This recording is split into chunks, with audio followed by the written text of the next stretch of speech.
Bismillahirrahmanirrahim. Assalamualaikum warahmatullahi wabarakatuh.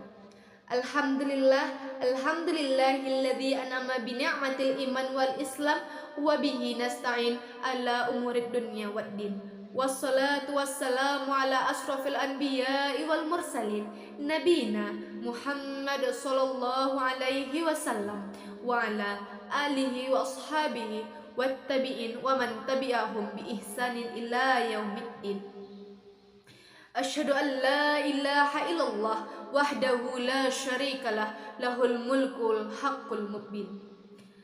Teman-teman dan rahmati Allah, perkenalkan saya Sepren Rahliza, mahasiswa UIN Syekh M. Jamil Jambek, Bukit Tinggi, program studi pendidikan agama Islam semester 5 kelas D. Pada kesempatan ini izinkan saya menyampaikan sebuah materi dakwah sebagai bagian dari tugas akhir mata kuliah ilmu dakwah dengan dosen pengampu Bapak Henry Sam. Tentunya teman-teman, pesan yang akan saya sampaikan ini terlebih dahulu untuk saya sebelum orang lain. Semoga nantinya apa yang saya sampaikan dapat menjadi ilmu yang bermanfaat, menambah pemahaman, dan menjadi pengingat bagi kita semua dalam memperbaiki akidah dan amaliyah dalam kehidupan sehari-hari.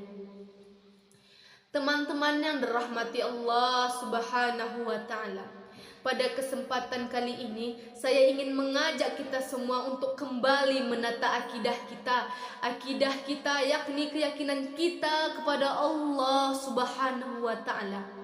Kenapa dengan demikian teman-teman? Ketika saya melihat di era digitalisasi saat sekarang ini, kita melihat begitu banyak informasi-informasi yang kita dapatkan begitu dengan cepat, tapi jika tidak dengan pemahaman maka itu akan menjadi kehancuran bagi diri kita sendiri. Tentunya teman-teman, pemahaman ini sangat penting untuk kita jaga. Kita hidup di era di mana kita bisa dapat melihat secara nyata maupun di dunia maya atau kita kenal dengan sosial media. Kita dapat melihat ada orang yang mengkafirkan dengan mudah, membid'ahkan bahkan sesama muslim.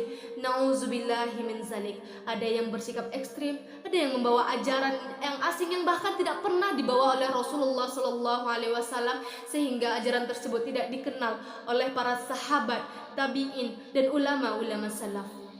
Dan di zaman sekarang ini juga teman-teman rahmati Allah, banyak kita menemukan orang yang baru saja ia belajar ilmu agama namun sudah menghakimi sesama muslim, sehingga generasi muda saat sekarang ini terjebak dalam semangat tanpa ilmu dengan mengklaim bahwasanya hijrah.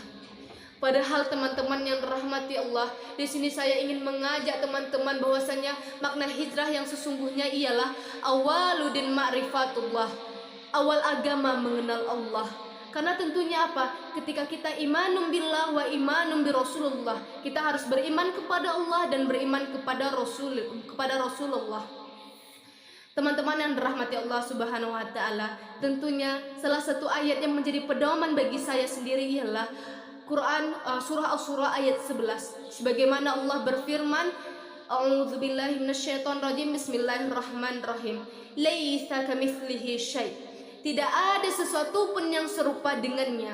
Tentunya teman-teman, ayat ini adalah pilar utama akidah Ahlus Sunnah wal Jamaah, di mana akidah ini Allah meyakini bahwa Allah tidak menyerupai makhluk, Allah tidak berbentuk, Allah tidak bertempat, dan Allah tidak berarah.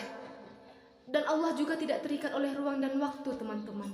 Karena apa? Karena Allah maha suci dari segala sifat kekurangan ataupun sifat makhluk. Akidah ini para Ahlus Sunnah wal Jamaah, mayoritas umat Islam mengatakan Allahu mawjudun bila makan. Allah ada tanpa tempat, Allah ada tanpa membutuhkan tempat. Keyakinan ini juga tentunya sejalan dengan sifat-sifat wajib Allah, seperti Al-Qidam, Allah tidak ada bermula, Allah tidak dipermulakan. Sebagaimana yang kita ketahui, Allah tidak beranak dan Allah tidak pula diperanakkan. Sedangkan kita sebagai makhluk, ya kita bermula dengan kita dilahirkan.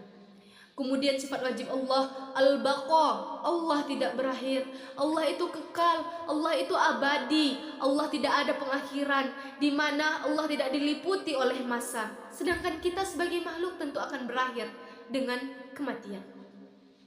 Kemudian adapun sifat wajib Allah yaitu ialah al-mukhalafatu lil hawadits. Allah berbeda dari segala makhluk. Tentunya ini selaras dengan ayat Asy-Syura ayat 11, maknanya Allah tidak sama dengan makhluk baik dari satu segi maupun semua segi. Dan yang terakhir itu saya mengambil sifat wajib Allah al-qiyamu bi nafsih. Allah tidak membutuhkan tempat, Allah tidak membutuhkan makhluk. Nah, ini adalah kunci bahwasanya Allah tidak membutuhkan tempat dan tidak mungkin sang pencipta membutuhkan ciptaannya. Teman-teman yang dirahmati Allah Subhanahu wa taala. Karena itu, ketika ada orang berkata bahwasanya Allah berada di atas arsy secara zat, nauzubillah min zalik. Ini mereka mengambil pemahaman ayat suci Al-Qur'an tanpa mentakwilkannya. Tentu hal yang seperti ini teman-teman, kita perlu kembali kepada akidah ulama-ulama salaf, kepada ajaran Rasulullah. Sebab jika Allah bertempat, lalu kita akan bertanya, di mana Allah sebelum arsy diciptakan? Padahal Rasulullah sallallahu alaihi wasallam bersabda, "Kanallahu wa lam yakun syai'un ghairuh." Dahulu Allah ada dan tidak ada sesuatu pun selain Allah. Bahwasanya sebelum adanya tempat, Allah itu sudah ada.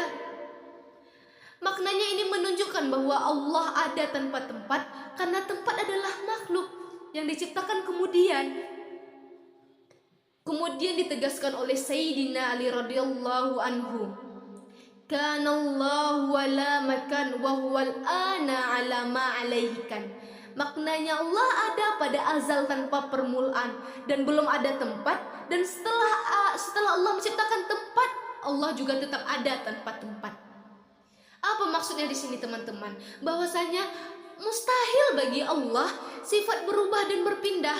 Sebelum dia ada tempat, dia berpindah kepada tempat, kepada makhluk. Kan itu sangat mustahil. Karena apa? Ketika sesuatu yang diciptakan kita katakan dengan tempat, itu hanya dibutuhkan oleh makhluk. Dan Allah tidak sama dengan makhluk. Dan sifat berpindah itu adalah sifat makhluk. Kemudian Sayyidina Ali juga mengatakan dalam kitabnya, sesungguhnya Allah menciptakan arsy untuk menampakkan kekuasaannya dan tidak menjadikannya tempat bagi zatnya. Teman-teman yang dirahmati Allah Subhanahu wa taala, banyak ayat-ayat dalam Al-Quran telah menegaskan bahwasannya Allah tidak sama dengan makhluk. Seperti dalam Quran surah Al-Ikhlas ayat 4, A'udzubillahi minasyaitonirrajim, Bismillahirrahmanirrahim, yang berbunyi, Lam yakul lahu kufuwan ahad, dan tidak ada sesuatu pun yang setara dengannya. Ini maknanya apa? Tidak ada satu pun yang setara dengan Allah. Makhluk manapun tidak akan ada yang setara secara zatnya.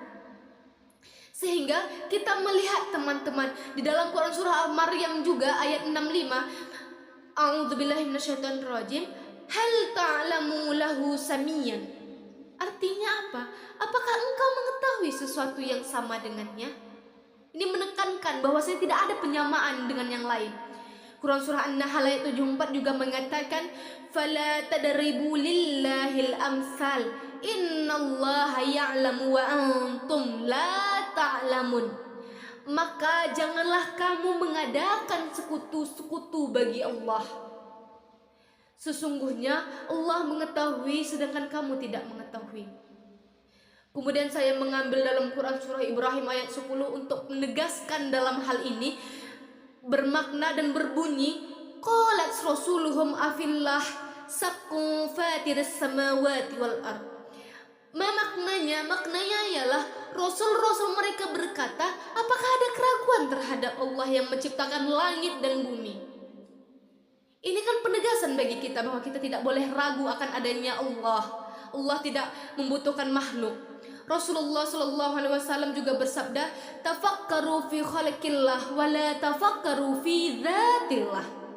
Hadis riwayat Abu Nu'aim Al-Baihaqi, di mana maknanya berpikirlah tentang ciptaan Allah dan jangan memikirkan zat Allah. Karena kita tidak akan mampu memikirkan zat Allah. Sedangkan memikirkan ciptaan Allah saja kita bingung bagaimana dalam sekejap mata menciptakan langit dan bumi, bagaimana menciptakan hal yang lainnya. Tentunya hadis ini menjelaskan bahwa Allah tidak dapat dibayangkan dan tidak bisa menyerupai apapun. Maka bahwa Allah tidak punya bentuk, Allah tidak punya arah, Allah tidak punya tempat. Karena ketika kita mengatakan hal yang demikian, maka akan bertentangan dengan nas dan manhaj para ulama salaf.